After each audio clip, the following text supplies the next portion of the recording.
Redmi note 13 pro প্রায় ১ বছর আমি ব্যবহার করেছি। এখন ২০২৬ সালে এই ফোনের দাম প্রায় ২৫ থেকে ২৬,০০০ টাকা। এই দামে কি এখনও রেডমি নোট 13 প্রো নেওয়া উচিত? নাকি টাকা দিয়ে নতুন কোনো ফোন নেওয়াই ভালো? আজকের ভিডিওতে ১ বছরের বাস্তব অভিজ্ঞতা থেকে সবকিছু বলবো আপনাদেরকে।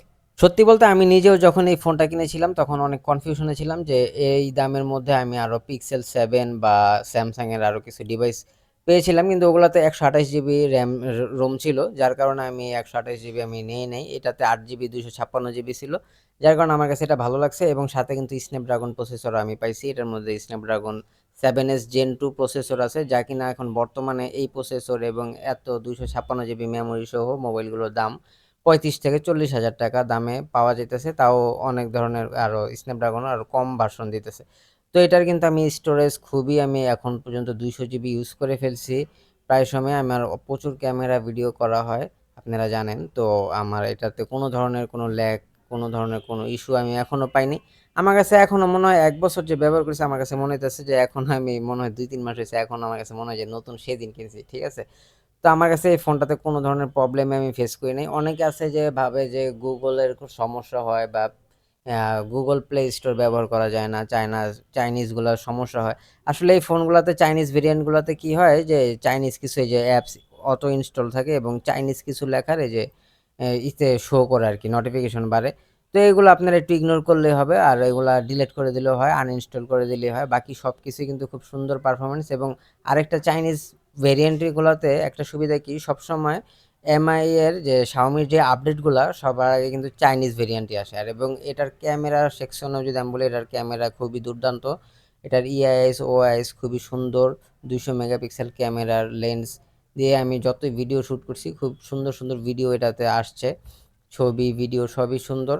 এবং এর সাউন্ড কোয়ালিটি আর এটা ব্যাটারি কিন্তু 5100 এমপিএস এমএচ, যা কিনা এখন বর্তমানে হয়তো বা নতুন ফোনগুলোতে আপনারা 6000 7000 8000 এমএচেরও ব্যাটারি পাবেন, কিন্তু এটাতে আমি 2 দিন আরামসে চালাই। এবং 67 ওয়াট সাথে চার্জার আছে, যা কিনা খুব তাড়াতাড়ি চার্জ হয়ে যায় 35 মিনিটে, এবং 2 দিন আরামসে চালানো যায়। এবং একদিন কিন্তু সুন্দর। এটার ক্যামেরার ছবিগুলো আপনাদেরকে একটু দেখাচ্ছি।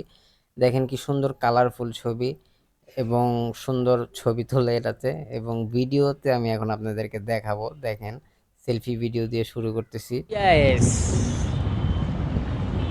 দেখেন সেলফি ভিডিওগুলো কিন্তু খুবই সুন্দর। আমি লাড়াচ্ছি চাড়াচ্ছি, ইআইএস খুব সুন্দরভাবে কাজ করে। 16 মেগাপিক্সেলের ফ্রন্ট ক্যামেরা, এটাতে ওআইএস আছে।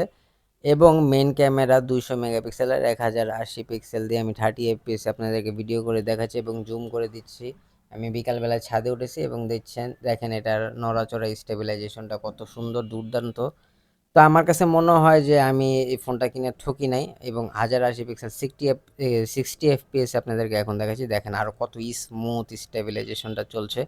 জুম দিচ্ছি, জুম বাড়ি মারতেছি, কত সুন্দরভাবে দেখেন কালার এ করে রাখছে। এবং দেখেন আমি যে নড়াচড়া করতেছি, দূরে যেতেছি, কোনো ধরনের সমস্যা নেই। এটা খুবই সুন্দর আমার কাছে লাগছে। আমি আসলে অনেক ঘাটাঘাটি করে এই ফোনটা কিনেছি। তো আমি আপনাদেরকে এটাই বলবো যে স্ন্যাপড্রাগন প্রসেসর এবং আপনারা যদি ভালো মানের ক্যামেরা ভিডিও ব্লগিং করতে চান এবং ভালো ব্যাটারি ব্যাকআপ পেতে চান, তাহলে এই ফোনটা আপনারা নিতে পারেন নির্দ্বিধায়, কোনো ধরনের সমস্যা নাই।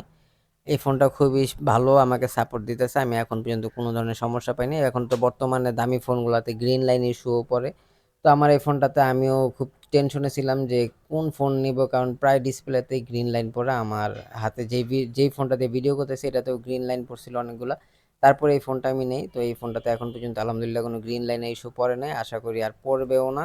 এই ফোনটা সব কিছুই স্মুথলি চলে, অ্যাপস ওপেনিং ক্লোজিং সব কিছুই কোনো ডিলে করে না, খুব সুন্দরভাবে স্মুথ কাজ করে 120 হার্টজ রিফ্রেশ রেটে, যা কিনা অনেক মাল্টিটাস্কিং আপনারা একসাথে করতে পারবেন খুব সুন্দরভাবে। খুব সুন্দরভাবেই কাজ করে ফোনটা। আমি আসলে এখন বর্তমানে 25,000 টাকায় দেখা গেছে কি অনেক নিম্নমানের প্রসেসর, নিম্নমানের মানে কম দেয়, স্টোরেজ দেয়, এসব ফোনগুলো এখন দিতেছে, হয়তো বা একটু ব্যাটারি ব্যাকআপটা বাড়ায় দিতেছে, বাকি সব কিছুই খারাপ দিতেছে। তো আমার কাছে মনে হইতেছে যে এই বাজেট আপনারা যদি এই ফোনটা নেন, তাহলে কিন্তু স্ন্যাপড্রাগন 7S Gen 2 পাইতেছেন এবং সাথে 256 জিবি মেমোরি পেতেছেন। তো এই ফোনটা যারা গেমিং এর জন্য নিতে চাইতেছেন তাদের জন্য একটা বেস্ট অপশন হবে, কারণ যেহেতু এটাতে স্ন্যাপড্রাগন 7S Gen 2 আছে এবং সাথে কিন্তু 8 GB plus 4 GB 12 GB RAM. তো তো এই ফোনটা আপনারা নির্দ্বিধায় নিতে পারেন। আপনারা গেমিং খেললেও আপনারা স্মুথ পারফরমেন্স পাবেন, যা কিনা অনায়াসে আপনারা লং ব্যাটারি ব্যাকআপও পাবেন। তো আপনারা 25,000 টাকা বাজেটের মধ্যে যারা একটা বেস্ট ফোন চাইতেছেন, যে ভালো একটা ক্যামেরা থাকবে এবং ভালো প্রসেসর থাকবে, সাথে 256 GB রোম থাকবে, 8 GB বা 12 GB র্যাম থাকবে, তাদের জন্য এই ফোনটা হইতে পারে একটা বেস্ট চয়েস। হয়তো বা আপনারা ভাবতেছেন যে এটা রেডমি 13 প্রো 5G, এটা হইতেছে পুরাতন ডিভাইস। তো পুরাতন ডিভাইস হলেও আপনারা কিন্তু নতুন ফোনে এর চাইতে কম জিনিস পাইতেছেন, এটাতে কিন্তু আপনারা ভালোই মানের জিনিস পাইতেছেন। এটা যখন নতুন ছিল তখন কিন্তু এটা 40,000 টাকা ছিল, আর এখন কিন্তু এটা প্রথমে দাম আস্তে আস্তে কমে গেলেও এখন আবারও এটা দাম বাড়তেছে। তো আপনারা যারা ভাবতেছেন একটা ভালো ডিভাইস নেবেন, তারা এটা চয়েস করতে পারেন। তো ভিডিওটা ভালো লাগলে সবাই লাইক, কমেন্ট, শেয়ার এবং সাবস্ক্রাইব করে দেবেন। আসসালামু আলাইকুম।